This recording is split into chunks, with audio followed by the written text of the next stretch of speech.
Buenas noches, doctora y compañeros todos.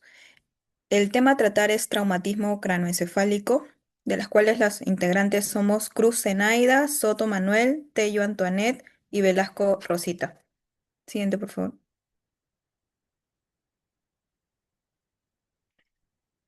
Este traumatismo es una lesión que va a afectar al cráneo, al cerebro o a ambos como consecuencia de un golpe, una sacudida o impacto, de las cuales puede ser cerrado o abierto. Lo vamos a dividir en lesión neuronal primaria, de las cuales es el daño directo e inmediato del tejido cerebral como resultado del impacto. También tenemos a las hemorragias primarias, que son sangrados que van a ocurrir en el momento del impacto como consecuencia de la ruptura de los vasos sanguíneos cerebrales. Dentro de ellas va a estar el hematoma epidural, hematoma subdural, la hemorragia subaranoidea traumática y las lesiones vasculares primarias, que son los daños directos a los vasos sanguíneos que van a causar hemorragias, y este se considera como parte del daño estructural inmediato. Siguiente, por favor. Dentro de ello tenemos el hematoma epidural, que es una colección de sangre que se va a localizar entre la tabla interna del cráneo y la dura madre, y en la tomografía se va a poder observar como una imagen hay hiperdensidad, ¿no? En un color blanco con forma biconvexa o de lente, y de las cuales aquí no se va a cruzar las suturas del cráneo. En lo que es el hematoma subdural, es una acumulación de sangre entre la dura madre y el aracnoides. A diferencia del epidural, este sí puede cruzar las suturas, pero no cruza la línea media, de las cuales en la tomografía se va a poder observar que tiene forma de media luna y se va a originar principalmente por la ruptura de las venas puente. En la hemorragia subaranoidea traumática, este va a ser una hemorragia que se va a caracterizar por la presencia de sangre en el espacio subaracnoideo, que es donde circula el líquido cefalorraquídeo, y se va a poder observar las hiperdensidades finas o lineales en las cisternas de la base, ¿no? Y surcos corticales o fisuras interhemisféricas. Dentro de la contusión cerebral, es una lesión del parénquima cerebral que se va a producir por un impacto directo del cerebro contra el cráneo o por efecto del contragolpe. Y en la tomografía se va a ver como una zona de densidad mixta con áreas hiperdensas e hipodensas, y comúnmente van a estar localizadas en los lóbulos frontales, temporales o la base del cráneo. Siguiente, por favor. Continuando, ahora se trata de un paciente masculino de 23 años sin antecedentes patológicos personales ni familiares relevantes. Ingresa al Hospital Arzobispo Loaiza el 24 de noviembre del 2024, donde es trasladado de emergencia. Según refiere un familiar, el paciente sufrió una caída de nivel de sustentación mientras consumía bebidas alcohólicas, resbalando en los servicios higiénicos y golpeándose la cabeza. Se reporta una pérdida de la conciencia no cuantificada seguida de una recuperación espontánea. Y tras el evento, el paciente desarrolla cefalea holocraniana progresiva y somnolencia persistente. También niega fiebre, vómitos o convulsiones. Y ya en neurocirugía evalúa al paciente donde tiene una escala de Glasgow de 13, lo que indica un compromiso leve de la conciencia. Y se decide realizar una tomografía que muestra un hematoma epidural, motivo por el cual se decide un manejo médico conservador y se traslada al piso de neurocirugía. Dado el contexto del hecho también de hemorragia intracraneal, hematoma extracraneal y posible lesión cervical, por lo cual se amplía el estudio de las imágenes. Siguiente.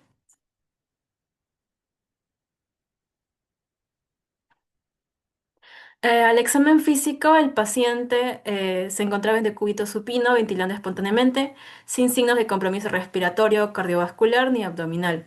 También los signos vitales fueron normales y las funciones biológicas, se reporta una disminución del sueño y el resto está conservado.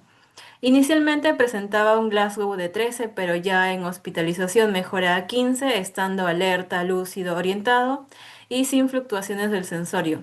Esto evidencia que ha habido una buena evolución neurológica con el tratamiento conservador. En el examen neurológico, la fuerza y sensibilidad están conservadas, la coordinación está normal, los pares craneales sin alteraciones, los reflejos patológicos están ausentes, sin signos meningios, cerebelosos ni medulares y los esfínteres vesicales y anal tienen un control adecuado y todo esto sugiere que pese al traumatismo craneal no hubo un daño estructural neurológico significativo. Siguiente.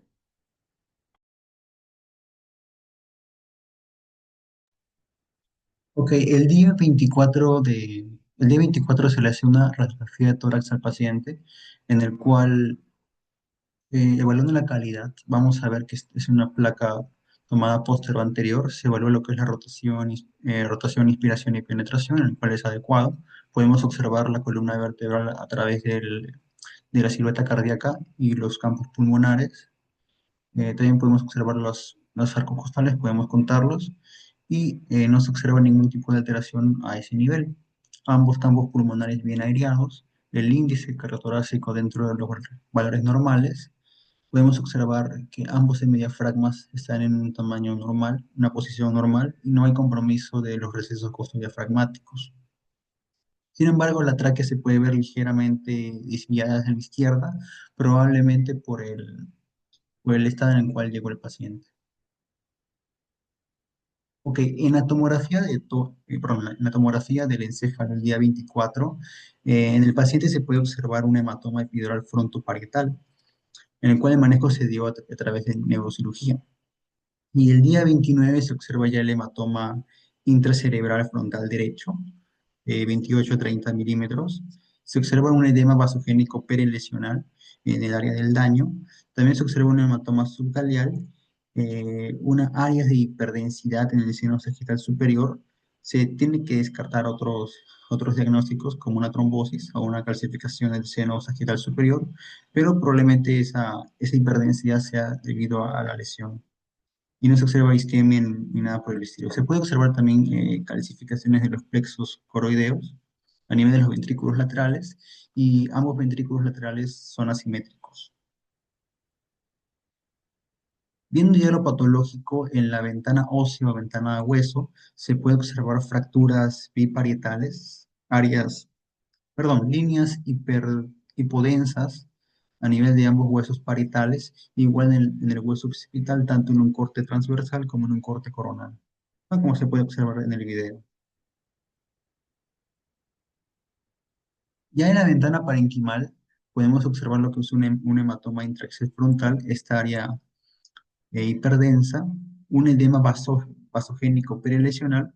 ¿Cómo observamos esto? Debido al borramiento de que tienen las fisuras, ¿no? A ese nivel. Hay contusiones hemorrágicas en los lóbulos frontales, en ambos lóbulos, como áreas hiperdensas. Y ya el día 29, o sea, 5 días después de su ingreso, se puede observar un área de isquemia cerebral, ¿no? Un área, viéndola así, un área hipodensa. También las fracturas siguen todavía ahí, fracturas en ambos huesos parietales, y ya se observa el hematoma subgaleal.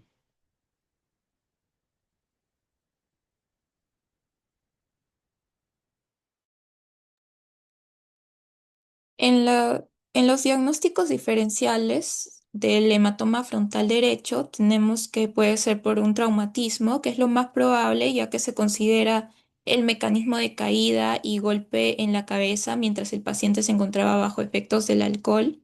También tenemos la hemorragia espontánea secundaria a malformación vascular, que es el menos probable, pero posible en pacientes jóvenes. Requeriría de estudios con contraste o de una resonancia magnética. También tenemos la hemorragia venosa por trombosis del seno sagital superior. Esto se toma como una posibilidad debido al hallazgo de una hiperdensidad en el seno dural, ¿no? Que puede indicar una trombosis aguda con aumento de la presión venosa y sangrado parenquimatoso. También tenemos el diagnóstico diferencial el área hiperdensa en seno sagital superior, que puede ser por una trombosis venosa cerebral. Esta patología de presentación variable puede generar hipertensión intracraneal, crisis convulsivas o hemorragias venosas. También tenemos la calcificación fisiológica, que es más frecuente en personas mayores y su presentación en un paciente joven requeriría pues una verificación por estudios con contraste o por una resonancia magnética. Siguiente, por favor. En los aportes del caso tenemos la importancia de sospechar lesiones intracraneales en TEC leve o moderado, ya que aunque el paciente recuperó la conciencia, la cefalea persistente y somnolencia progresiva fueron claves para detectar un hematoma intracerebral potencialmente grave, ¿no? Lo cual refuerza la necesidad de realizar una neuroimagen temprana ante síntomas neurológicos progresivos, incluso si el TEC parece inicialmente benigno. Siguiente, por favor. También tenemos la importancia de la diferenciación entre una hemorragia traumática y una hemorragia venosa, ¿no? Este caso nos obliga a considerar una trombosis venosa cerebral como causa o consecuencia del hematoma, que es una entidad muchas veces subdiagnosticada. También tenemos que el valor diagnóstico del hematoma subgaleal, la presencia de este confirma un mecanismo traumático externo útil para poder correlacionar con el sitio de lesión intracerebral y permite orientar mejor el manejo neuroquirúrgico. Por último, tenemos la aplicación en el manejo clínico diario, ya que la decisión de tratamiento médico conservador con monitorización neurológica fue posible gracias a una adecuada correlación clínica radiológica y este enfoque pues es clave para poder evitar intervenciones innecesarias. Siguiente. En conclusión, tenemos que las lesiones intracraneales principales fueron pues el hematoma epidural, las áreas de contusiones hemorrágicas frontales y el hematoma subgaleal. Siguiente, por favor. Las referencias bibliográficas. Muchas gracias.